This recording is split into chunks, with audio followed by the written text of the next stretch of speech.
Hello? And welcome back to the Paper Soprano podcast. I think I'm probably being a little bit loud right now. What's going on? Is this not plugged in? Hello? All right, I think we're good. Okay, so what's going on, people? I'm your host, and my name is Heidi.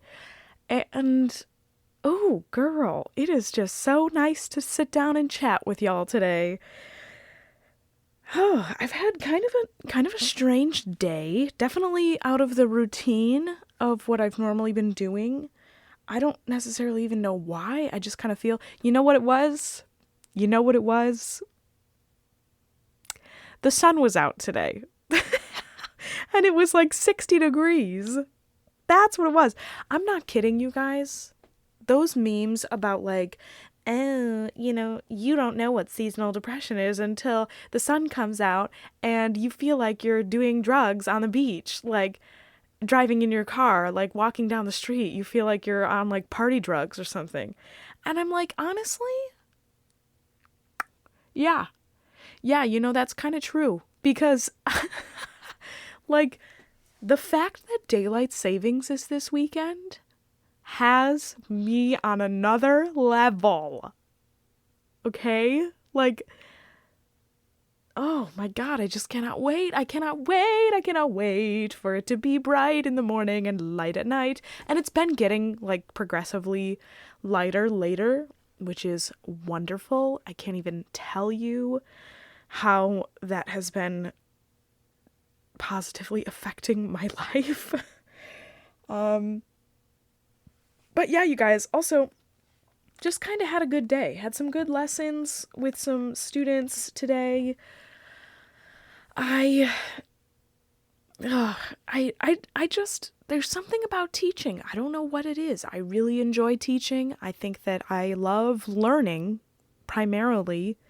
And I think I learn a lot from just interacting with people and teaching young singers and telling them what I know. And then, they tell me what they think. I like to leave a lot of open-ended questions in my lessons with people. I like to be like, okay, so now what does that feel like for you? Or what does that exercise mean to you? What do you get from it? What do you dislike about it? And I don't correct them. I don't be like, oh no, that's not what you're supposed to feel. That's not what you feel. I might say in response how I feel about it or what it does for me or what I like about it or what I dislike about it or what I find challenging is what I should say, not dislike. Because I'm not going to do any exercises with my kids that I dislike.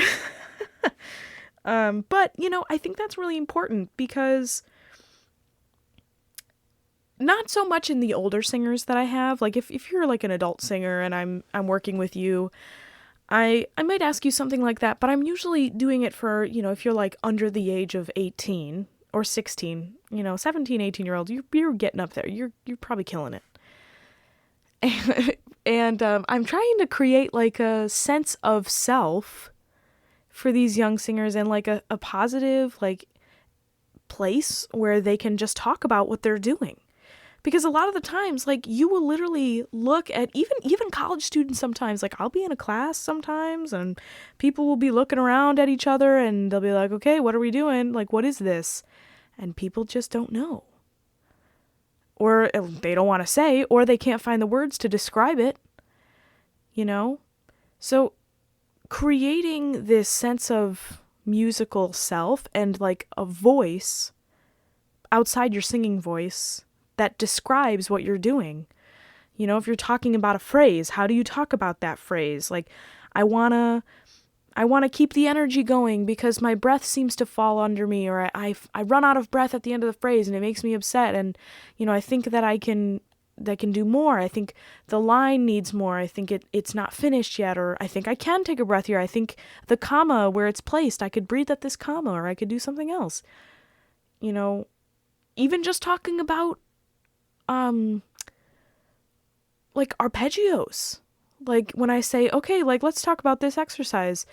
We do like do, mi, sol, mi, do, like bum, bum, bum, bum, bum. And I'm like, this is an arpeggio. What makes it different than do, re, mi, re, do, or, something else, like stepwise versus skips. And they all learn this like at one point as like a child, maybe. But sometimes it's better to just not assume that people already know things, you know? Because a lot of the times you were probably taught once or twice as a young child, and repetition is good. Repetition is home. Repetition is familiarity and confidence. And presenting repetition of knowledge and presenting repetition of facts and creating a vocabulary through that repetition for a kid who's trying to understand how to sing is power. You know, like giving them the tools and then being like, here's more of that. So you have a stockpile, you know, like here's more of this, here's more of this. And doing it in a non-condescending way. Like, I'm not trying to be like, yeah, this is a skip. This is a major third, okay? And this is a minor third. The fact that you can't tell the difference between that half step right there, I don't know. You know, major versus minor, don't you know the difference? Like, never like that, obviously. God, you cretin. Like, get away. But, like, you know, in a nice way. Like, just being like, I remember I was talking about major versus minor with one of my students because in one of the pieces that we're doing, you know, there's a major section and then literally like a couple measures later, it just has the same exact melody, but it's just in the parallel minor. And it's the same exact melody, but it's tricky because you're like literally just lowering the third. And I think there's like a lowered, it might be melodic minor, but I can't remember off the top of my head. But there's a couple other pitches in there that are altered, and it just gets a little bit funkier, and it gets a little bit, you know, gets a little bit spicier, a little bit more interesting. So, like, with my student, I was like, okay, we're going to talk about, you know, the differences between major and minor. And I said to this student, I was like, yo, you know, we do a lot of warm-ups typically in major, and I would like play a bunch of major chords, and I was like, you know, we do like major arpeggios, we do major, you know, ascending a major pentascale, like 5 notes up, 5 notes down, lots of major. And I'm like, but what about minor? And this student was like, oh yeah, I think I've heard that before. And I didn't react and be like, what? You think you've heard that before? Come on, minor. Like, you know, minor. Come on, minor. Like, I was like, yeah, you know, it's probably not that uncommon that somebody might not have heard a bunch of minor stuff because, you know, when you're your age, you might not be exposed to it yet, and we can learn about it now. Like, so here's the difference, and let's talk about what the differences sound like to you. To me, it sounds like this or like this, but it might not sound like that to you. What does this sound like? And I think those conversations are what fuels people's desires to know more, because they don't know what it's called or there's no name for it. Humans, we have this desire to put a name on everything. And it's kind of like a little puzzle. You know, music theory is kind of like this little Sudoku puzzle. You've got to put all the numbers in and let it fit and right. And like, then you can understand what's going on in the bigger picture. And you've got the little squares and the bigger squares and the big squares. Like, there's just a lot going on. So yeah, I think music theory gets a bad rap because there's a lot of teachers out there who just deliver this information in a very nasty kind of way. Like, you've got to know it all at once, and like there's no scaffolding to it. Like, there's no building upon what somebody might already know. It's just like, here's all of the modes. Memorize Lydian, Phrygian, Mixolydian, Aeolian, you know, all of them. Memorize all of that. Memorize all of the key signatures. Memorize all of the scales. Everything. Scales and key signatures, got to get them down, of course. But like, to a kid, or to a person who, even if you're not a kid, to a person who is struggling to understand stuff, it's like trying to teach somebody a new language and just being like, yeah, you better start reading books quick. Like, they're going to be like, yeah, this is, I see that there are words here, but they don't mean anything to me.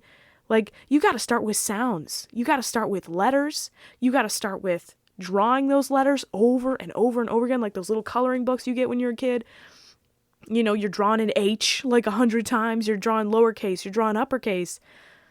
You've got to start in a place that is comfortable for the student and doesn't discourage them.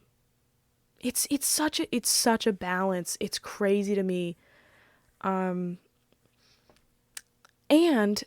this gets me too. This gets me so bad because like most of the time you are seeing this student at most once a week. Once a week. And you can tell your students all day long, you better go home and practice, you better go home and practice.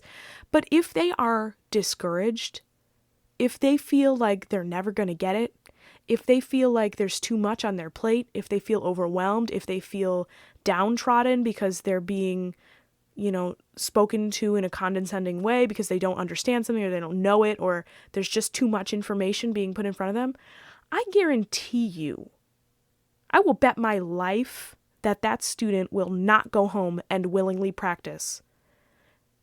And if they do, there's a lot of self-loathing there, and that's going to become a problem down the road. So don't give me any of that, okay?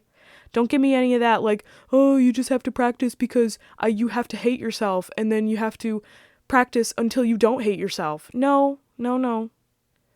You don't practice because you hate yourself. You practice because you want to get better, and you practice because you love yourself enough to say, I'm going to sit down and take some vitamins. Not, as a kid, as an 8-year-old, you're going to sit down and be like, I hate myself. Let me practice my scales. Like, kids just don't do it. They just will not do it. And if you know a kid who does that, man, that kid is some kid. But your average kid, the kid who's going to continue on, who's going to try, who's going to, stick with it, they will get discouraged if there's too much being thrown at them at once, and especially once a week. Can you imagine, like, being a kid and your teacher is like, yo. So we've got to do this all in like a super small amount of time. We've got to cram stuff in. We've got to go crazy. We've got to go 90 miles an hour for this little window of time once a week. And then that kid is like reeling for the next couple of days. They're nervous for the following couple of days because they don't remember what you did in your lesson. They don't remember. There was too much going on. They don't practice because they're anxious about it. And then they come back to the lesson a week later and they didn't practice. Maybe they did minimal stuff. Maybe they like ran through their piece once or twice. But they didn't practice because there was just too much on the line. So I think music theory gets kind of a bad rap in that sense because we all try and cram it in so quick. We try and like jam music theory down people's throats and be like, you must know all of this immediately. You have to know this. If you don't know it, you're an idiot and you're never going to make it in this world because you don't understand music. You can't read music. Oh my God. Like spiraling. Like no kid wants to feel like they are never going to know something. So it's our job as teachers to assure them that slow and steady wins the race. And, I keep thinking back lately to this video, this 2-set violin video of, talking about conservatory level musicians backing out of their careers and talking about people who are my age, people who are in my field at Juilliard, best music school in the world, apparently. And they're not getting the gigs because they're done. They're finished. They can't even touch their instrument. It's the mental stuff, people. Like, I don't know how many times we have to talk about this as musicians, but like, you have to take care of your psyche. Like, no one is going to practice their way out of anxiety and depression. No one. And I just, it doesn't work with drugs. It doesn't work with alcohol. It doesn't work with, you can't make yourself a better musician by like all of these outside forces. You have to be with it within yourself. You have to know that you're in it for the long haul, and that it's a slow burn sometimes, and then sometimes it's a raging fire. It's just like life, Sometimes you have to acknowledge that when you're starting something new, or when you're getting into it, or maybe when you're in the thick of it, maybe you're plateauing, maybe you're chilling, maybe you're doing something else in your life, maybe you got sick, maybe you got ill, maybe you got in a car accident, maybe you had a setback. These kinds of things are like very much a death sentence to some musicians. They're like, oh my God, if I ever am not completely, accelerating to the top 100 miles an hour every minute of every day, practicing, 40 hours a day, two-set violin, like they do it as a joke, but they also kind of mean it, because like that's the mentality. Did you do your 40 hours today? Like, but also, oh my God, it's like, I could go on and on and on, you guys. This kind of thing, like, makes me so frustrated, because if you put in the work and you know that you're gonna get there, then you just will. There's no need to beat yourself up about it on top of it. It's already hard enough to bring yourself to the piano to sit down for a session. We know this. We already know. So, why are we pressuring ourselves and our students and everybody to learn all of this material so quickly? And, in the meantime, you're not out there living your life. That's what I think is the saddest part of the toxic practicing mentality. Like, you gotta put in your hour at least a day. You gotta practice for at least an hour a day. Come on now. If you're for real. If you're not for real, if you're doing this as a kid or you're doing this for fun, 20 minutes, 30 minutes a day, fine. Totally fine. 15 minutes, fine. 10 minutes, fine. Something, fine. And then you have to acknowledge that you're not going to get it all in one sitting. And you're not going to get it all perfectly tomorrow either, or the next day, or the day after that. And you have to go out and you have to still have faith in yourself, and you still have to be kind to yourself, and you have to be not guilty about practicing for 12 hours a day. Because when you start practicing for 12 hours a day, yes, for some people, you turn out to be John Coltrane. There you go. You lock yourself in a log cabin, and, you've got addiction problems, and you've got mad, issues happening mentally, for sure. He made some amazing music, and people like him, like those jazz greats, and, sometimes classical musicians, like composers and stuff, would lock themselves away until they finished this movement of this opera. Like, I get that, for sure. But you know what else they did? They went out, and they did their things, and they played with others. They socialized. They lived their lives. You have to. Because if you're not going out and you're not experiencing the world, there's going to be nothing for you to play about. There's going to be nothing for you to sing about. You're going to be singing from this blank nothingness that comes from shutting yourself away from the world, which is so counterintuitive to what you want.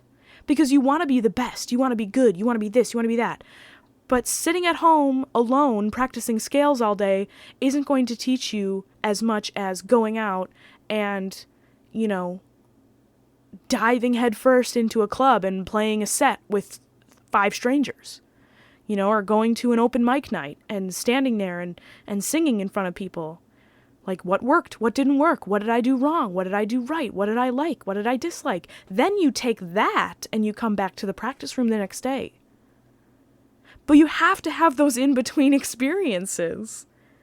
And I think I've talked about this a little bit on the podcast before, but I'm very passionate about making sure that you have a balanced life as a musician and being aware of the fact that music involves others.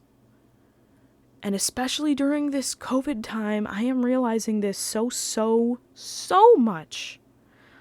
That so much of my musical identity has been reliant on the fact that I need to communicate. I need to talk to people musically. And not just in jazz. Like, I'm thinking about jazz right now, but also when I sing a duet in Baroque ensemble. I need to have a musical conversation with my counterparts, with the person who's playing continuo. I gotta sit down and I gotta, listen to what they're saying. And I have to say something that matches that. And how I say that, how you're gonna do that, with your articulations and your timing and your tempi and all of your, even the color of your voice. That all affects the conversation. I think my main point here is just like, I have been getting so not frustrated, because I've been frustrated this whole damn time, but like, I've been getting so emotional about the potential to sing with my colleagues again and to make music in a conversational way, a truly conversational way. No delay, no, cutting out. It's not cutting out. I cannot wait to have the opportunity, the honor of standing next to my peers and having a conversation with them again.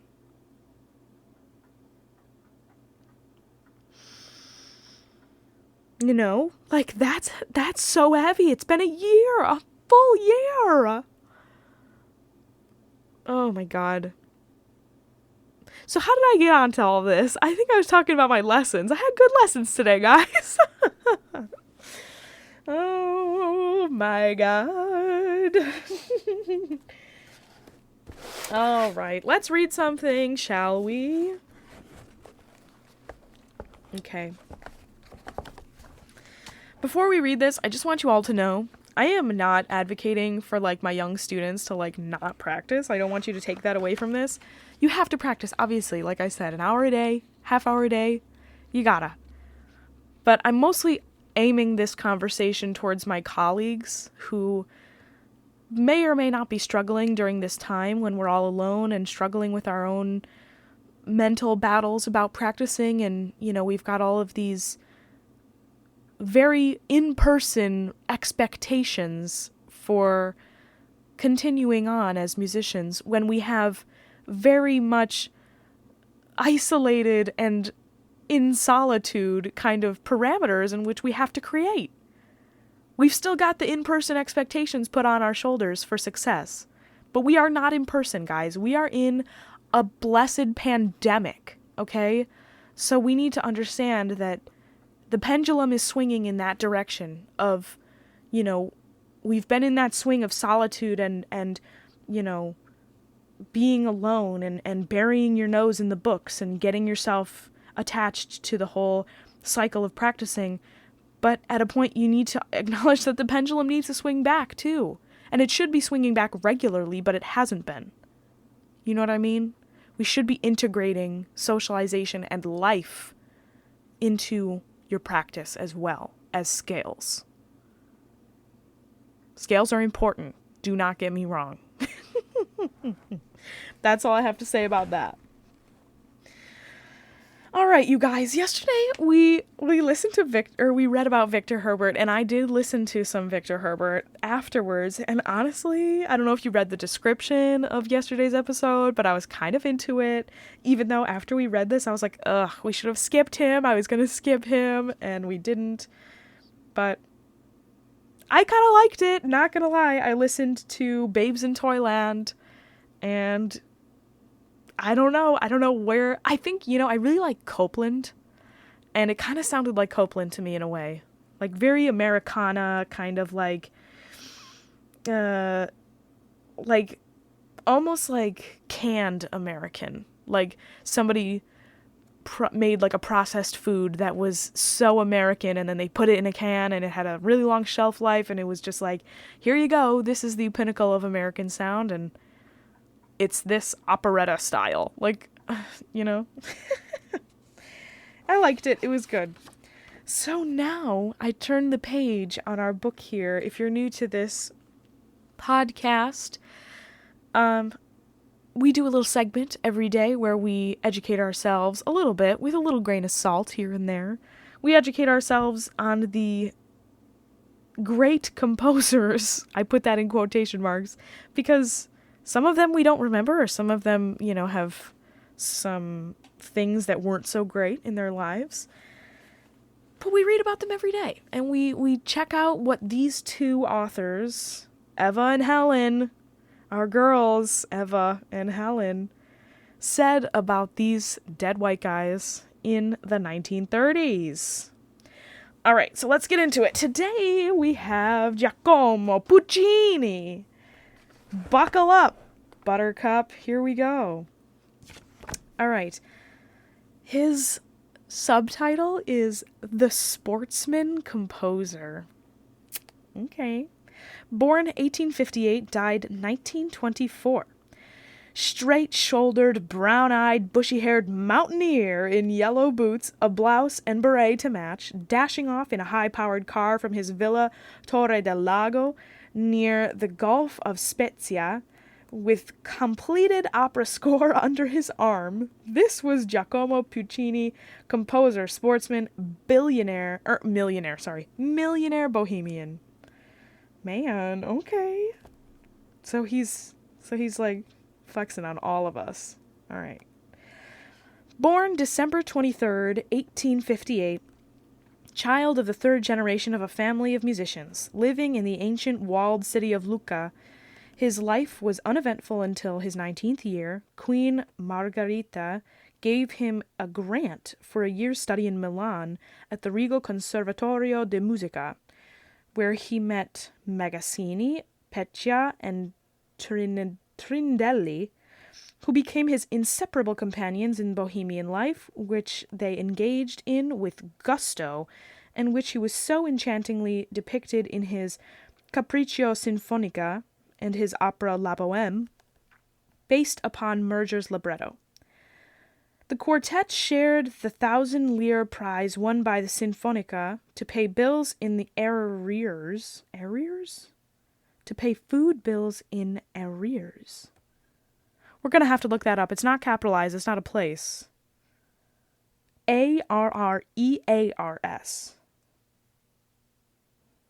Anyway, they went as one man to confer with librettists and publishers who had sent for Puccini alone, when they all played together in the orchestra of La Scala, where Campanari and Toscanini were cellists in the same pit.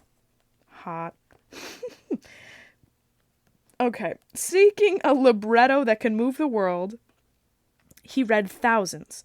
For Manon Lescaut, which he had won instant acclaim in 1893, he used the lovely story of the Abbé Prévost, and for Tosca, the book by Sardou, from whom he had met in Paris, where Daudet, Zola, and Victorien were also numbered among his friends. Madame Butterfly, based upon the story of John Luther Long, was booed and hissed when it was first produced under Gatti Casazza. Okay, at La Scala in 1904, but after considerable revision, was received with better grace. It was the Italian version produced by Conried in New York with Farrar, Scotti, Caruso, and Homer in the cast. That brought it real popularity and fame. When The Girl of the Golden West was put on at Metropolitan in 1910, Puccini went to New York to supervise the production, but in spite of Toscanini's conducting, Belasco's production, and Caruso's singing, it was a disappointment to his host of devoted disciples. A lighter opera, La Rodine, The Swallow, 3 short one-act operas produced at the Metropolitan in 1918, and Turandot, I can never pronounce that. Don't come for me, okay? Turandot. I can never pronounce it. I always say Turandot. Complete the list of his works. I'm a fake opera singer. I can't even pronounce the most famous operas out there.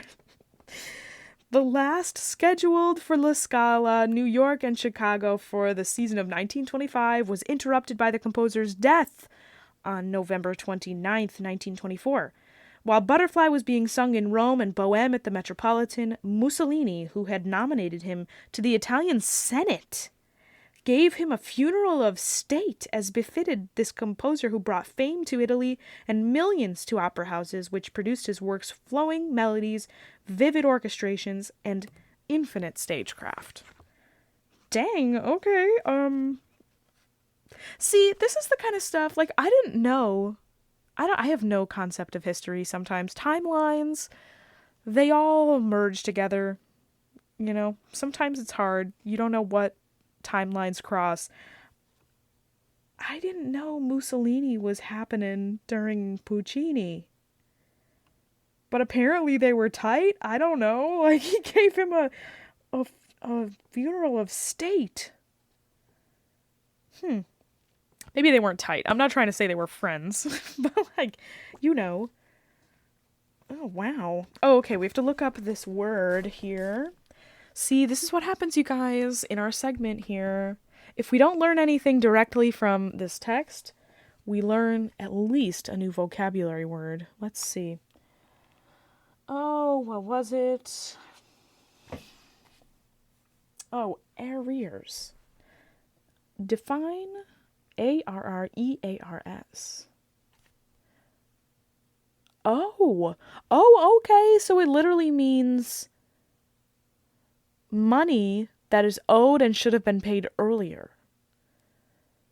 In a sentence, he was suing the lessee for the arrears of rent.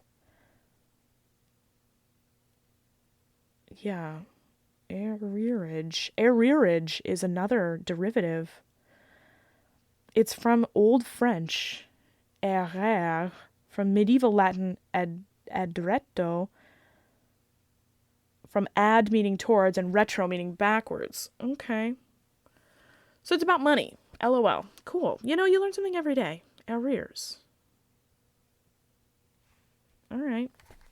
There you go, you guys. That's your SAT word of the day. Just kidding. That would never be an SAT word. It's like 6 letters long. Well, that's also a bad assumption. Like, I don't know. I'm not learning SAT words these days. Guys, is that going to be an SAT word? Who's studying for the SAT right now? If you're studying for the SAT, let me know if arrears is on your list. Okay, I gotta go, you guys. It's 8:30 and I gotta make some dinner. Ooh, what am I gonna have today? Is it gonna be soup? Oh, if you have been listening to the end of these podcasts for the past couple of days, I have been having soup for like every meal. I don't know. Maybe it will stop though. It probably will because it's getting a little bit warmer. Who am I kidding? I can eat soup at any temperature, any time of the day, any climate. Soup is a yes. All right, you guys, if you like this podcast, you can go ahead and subscribe. I do put out a new episode every single day, and you can leave a comment down below about your SAT prep. Let me know. Hit me up. I can help you prepare for the SAT. And yeah, you guys, thanks so much for listening. I really appreciate all of you being here. This is going to be, I believe, episode... Oh, what is it? Episode 96? I mean, obviously I'm gonna know. 97, probably? 97? Oh my god, you guys. So strange. Episode 97. We've got a couple more and then we're gonna take a little break. But it has been such a pleasure to chat with you guys every day. Like I said before, I've been really missing out on being around my pals and communicating like a normal human should and experiencing other people's lives and cultures and their opinions, and I want to hear people talk. I want to hear other people talk. Getting a little tired of hearing myself talk, but this has been such a lovely project to express myself and to help myself find my own voice and hate myself a little bit less. So thanks. Thanks for letting me, and I appreciate you. This, of course, has been the Paper Soprano podcast, and I hope you have a wonderful morning, afternoon, evening, or night, whenever you happen to be listening to this. And I will talk to you all tomorrow. Okay, bye.